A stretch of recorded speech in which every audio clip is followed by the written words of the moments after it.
Podcast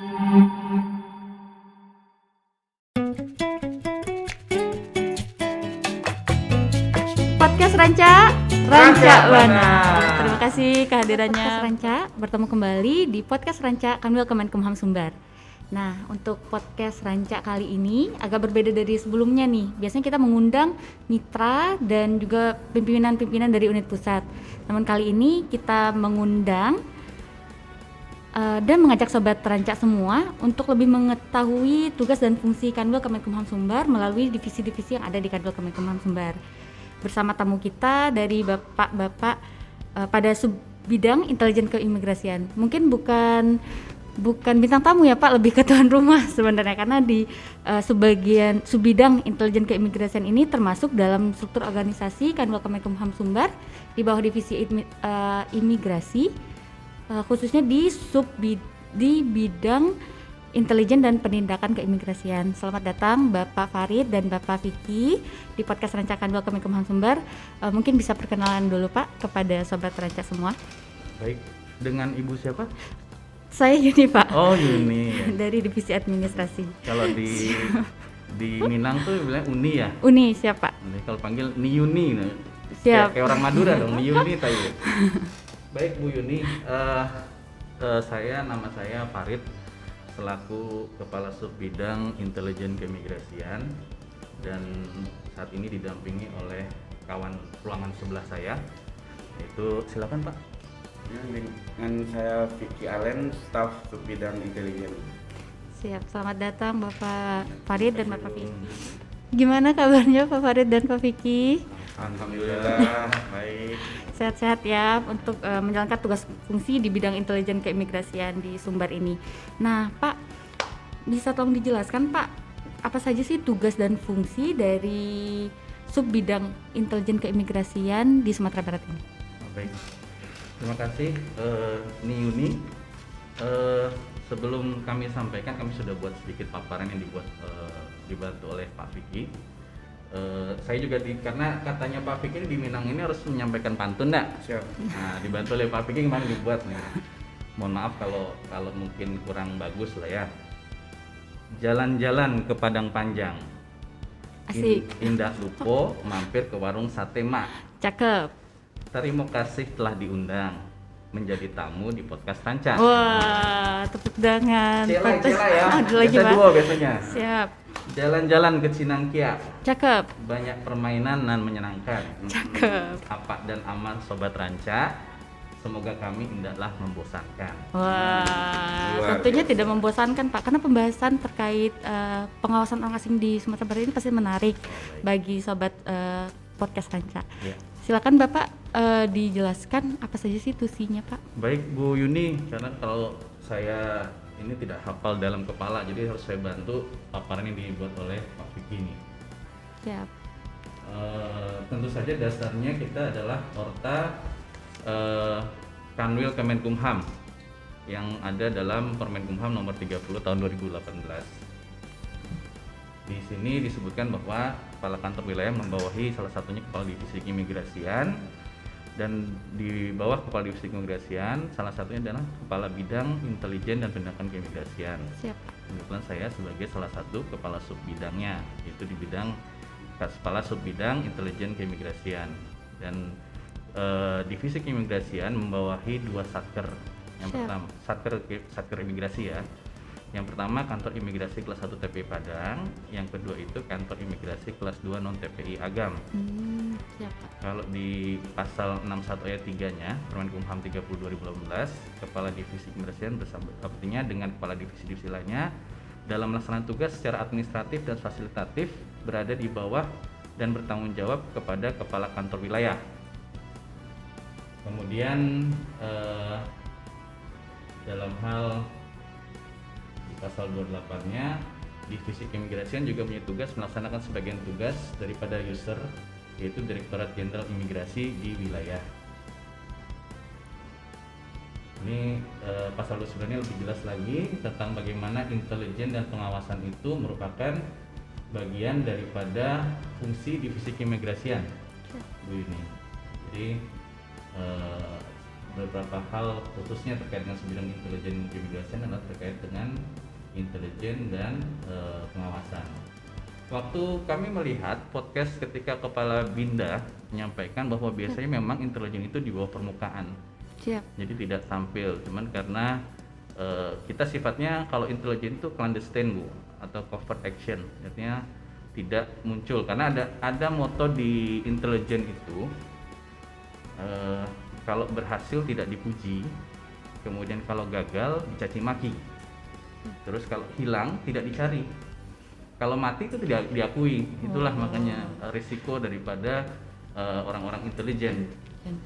Jadi tentu saja kita berupaya untuk melakukan lead panggal ya, kemudian full bucket, tapi penyelidikan, pengamanan dan penggalangan, juga pengumpulan bahan keterangan. Nah, kita beberapa kali mungkin koordinasi dengan instansi terkait seperti Kesbangpol, kemudian juga aparat penegak hukum seperti kepolisian, dan juga karena tadi kita sampaikan bahwa kita membawahi divisi imigrasi, membawahi kantor imigrasi kelas 1 TPI Padang dan kantor imigrasi kelas 2 non TPI Agam. Tentunya kita berkoordinasi, berkolaborasi untuk dalam rangka melakukan pengawasan orang asing di wilayah Sumatera Barat. Kira-kira demikianlah Bu ini. Pengawasan orang asing intinya begitu ya Pak. Nah, menarik Pak karena ada banyak juga ya Pak orang asing di Sumatera Barat ini yang perlu kita diawasi pergerakannya begitu dan posisinya di sini gitu. Mungkin Bang Vicky nih bisa menceritakan sedikit Bang pengalaman menarik saat melaksanakan tusi pengawasan orang asing di Sumatera Barat. Kalau pengalaman menarik mungkin kita bisa melihat ke pengawasan daerah Mentawai, Kabupaten Kepulauan Mentawai. Di sana ada susah senangnya juga, sengsara membawa nikmat. Terutama kita berangkat dari Padang itu menggunakan bot yang besar yaitu Mentawai Pass. Pas nyampe di pelabuhan Tua Pejat, kita naik lagi untuk menuju resort-resort yang ada di Pulau Mentawai itu. Kita naik bot kecil sekitar muat 12 orang. Itu kita di tengah laut kan, di lautan Samudra India itu. Jadi antara badan dengan nyawa mungkin separuh-separuh. Jadi pengalaman menariknya itulah manajer ombak yang tinggi 7 meter sampai 5 meter. Dan alhamdulillah hasilnya setelah nyampe di resort, kami disambut dengan asingnya yang yang punya tempat di resort itu. Setelah berbincang-bincang, kami mendapatkan data dan terus kembali lagi ke daratan atau Tua Pejat untuk penginapan. Lalu pulangnya juga harus struggle lagi seperti itu gitu ya Pak? Pulangnya kayak gitu lagi. Begitu perjuangannya lagi, dalam. Sekitar tinggi 5 meter atau sampai 7 meter. Siap, berarti untuk mengawasi orang asing ini banyak juga perjuangan dan pengalaman menarik dari bapak-bapak sekalian. Nah, berarti seluruh Sumatera Barat yang harus diawasi ya Pak ya. Di era Covid ini Pak, di era Covid-19 ini mungkin bisa diceritakan apa saja mungkin perubahan-perubahan atau adjustment yang dilakukan dalam pengawasan orang asing Pak.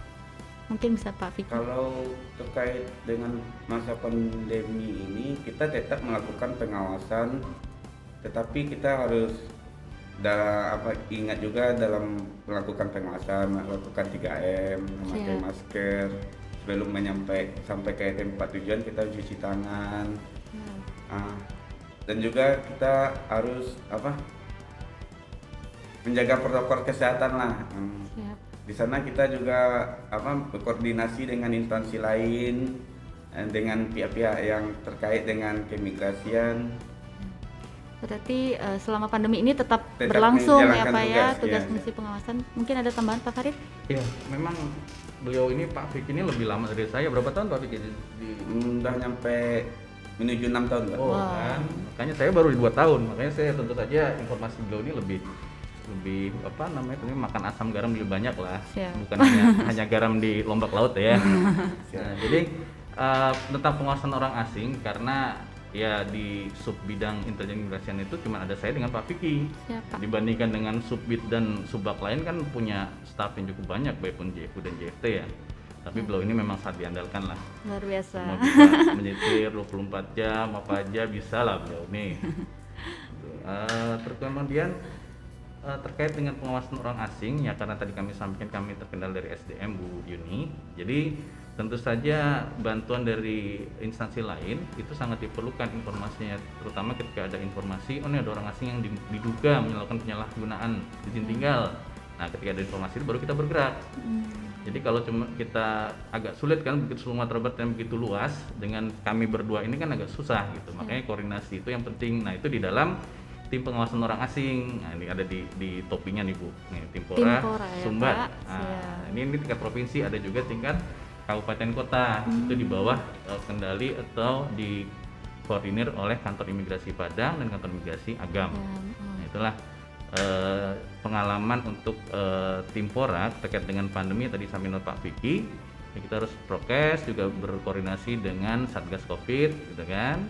Dan ketika ada orang asing yang masuk ke wilayah Sumbar, tadi Ibu bilang cukup banyak jumlah orang asingnya yang terdata, dan apalagi yang tidak terdata Bu. Karena biasanya terdata itu yang langsung masuk dari luar negeri. Kan kita ketahui Bandara Internasional Minangkabau ini masih ditutup sejak tahun lalu, Maret atau April 2020. 2 tahun berarti Pak Vicky ya. Maret April 2020 sejak Covid merebak ditutup, jadi tidak ada lagi penerbangan internasional dari Malaysia. Jadi tapi orang asing yang masuk wilayah Sumatera Barat melalui jalur domestik, penerbangan dari Jakarta atau kota-kota lainnya, ataupun melalui jalur darat dari Riau dan wilayah sekitar provinsi Sumatera Barat, itu juga perlu diantisipasi dan diawasi gitu. Jadi itu mungkin kendala tadi sudah disampaikan. Demikian Bu Yuni. Karena itu bekerja sama dengan instansi-instansi lain gitu ya Pak. Timpora ini ada tingkat provinsi, juga ada di daerah ya Pak, maksudnya di kabupaten kota? Benar Bu. Memang ini dia kan permintaan pimpinan itu agar eksistensi Timpora itu lebih dilihatkan. Memang ini kalau untuk operasi gabungan itu adanya di subbidang penindakan keimigrasian gitu. Kami yang intelijen ini biasanya paling nggak menyelenggarakan rapat dalam rangka tukar-menukar informasi. Jadi nanti kalau terkait eksistensi dalam rangka operasi, nanti bisa ditanyakan langsung kepada kepala subbidang penindakan keimigrasian gitu. Nanti yang beliau yang mengkoordinir pelaksanaan operasinya. Gitu ya Pak. Siap Pak. Tentunya setiap tahunnya ada kebijakan baru, terutama ada penyelesaian terkait COVID-19 dan lain sebagainya ini ya Pak. Kebijakan baru terkait orang asing di Sumatera Barat. Mungkin bisa dijelaskan sedikit Pak terkait kebijakan baru ini. Baik, kalau tentang kebijakan orang asing itu yang berlaku secara nasional, kita ini kan sedang berupaya untuk pemulihan ekonomi nasional. Dulu mungkin terkenal istilah gas rem ya, Ibu pernah dengar ya. Bagaimana kita mau mengerem jumlah tingkat penyebaran COVID, tapi kalau kita ngerem maka penerimaan ataupun pemasukan penerimaan PNBP atau APBN akan berkurang, karena kan dari turis wisatawan asing itu bisa banyak memberikan manfaat. Nah, itulah terkait itu. Nah, kebijakan baru yang terakhir itu adalah tentu saja yang tadinya melarang beberapa negara, sekarang dibuka dengan persyaratan harus memenuhi protokol kesehatan. Seperti mungkin menunjukkan bukti telah vaksin dan kemudian dipastikan tidak positif ya dalam tes COVID. Kalaupun itu diberikan karantina selama beberapa hari baru boleh masuk ke Indonesia, termasuk masuk wilayah provinsi Sumatera Barat. Nah, seperti itu Bu. Baik. Jadi luas sekali ya Pak sebenarnya yang tugas dan fungsi dari intelijen keimigrasian ini, terutama di pertukaran informasi terkait orang-orang asing, dan pekerjaannya harus di bawah tanah begitu ya Pak? Iya. Tidak tampak di permukaan. Iya, mohon maaf saya tambah, kayak kemarin kasus ada di pencabulan ya, warga negara Pakistan. Oh iya, saya baca beritanya ya? siapa? Nah, itu kan kami berkoordinasi dengan pihak Polda gitu, bagaimana perkembangan kasusnya, kemudian berapa orang asing yang ditahan di Satker Pemasyarakatan, ditemukan di Lapas Pariaman Pak Bike ya, satu orang warga Nigeria karena terlibat kasus money laundering ya, money laundering yang locus delictinya artinya ada pemilik saham dari rekening itu yang berdomisili di Sumatera Barat, makanya dipindahkan ke lapas di salah satu di Sumatera Barat, yaitu Lapas Pariaman. Seperti itu, Bu. Siap. Menarik sekali Pak pembahasan kita hari ini terkait pengawasan dan tusi intelijen untuk mengawasi orang-orang asing di Sumatera Barat. Sayang sekali harus kita akhiri Pak podcast hari ini. Semoga sudah cukup menjelaskan dan menjawab pertanyaan-pertanyaan dari Sobat Ranca. Boleh ditutup nggak Bu Yuni? Tadi kan saya buka dengan 2 pantun nih. Oke. Nah, Terakhir saya minta closing statement dari Bapak Farid dari Subbidang Keimigrasian untuk menutup podcast ini. Baik, terima kasih Bu Yuni. Itulah Subbid Intelijen Keimigrasian dalam pelaksanaan tugasnya agar berjalannya target kinerja daripada Kanwil Kemenkumham Sumatera Barat. Ya, semoga kami berdua ini bisa memberikan kontribusi yang positif bagi kemajuan Kanwil Kemenkumham Sumbar, apalagi kita kan sudah mendapatkan predikat WBK gitu ya. Jadi berharap kami pun akan meningkatkan kualitas dan kapasitas kami untuk lebih dapat bermanfaat berkontribusi bagi Kanwil Kemenkumham Sumbar. Jadi izin Bu Yuni, tadi kami buka dengan 2 pantun, kami tutup dengan 2 pantun. Siapa? Jalan-jalan ke Gandoria. Cakep. Tersedia wisata pantai. Oke. Bersama host yang selalu ceria, acara podcast menjadi santai. Wah, luar biasa. Ranca Wana. Berlalu liar ke Painan. Cakep. Jangan lupa nikmati duren. Ranca. Selalu ikhtiar dengan harapan podcast Ranca semakin keren. Wah, amin. Terima kasih persembahan pantunnya untuk menutup podcast kita kali ini. Terakhir kita gelorakan slogan dari podcast Ranca mungkin ya Pak. Kalau saya sebut podcast Ranca, Bapak berdua kita jawab bersama-sama Ranca Wana. Siap. Tangannya gini ya Pak. Siap. Lihat ke kamera Bapak. Gini Bu. Gini juga boleh. Siap Pak. Podcast Ranca Wana. Terima kasih kehadirannya Bapak-bapak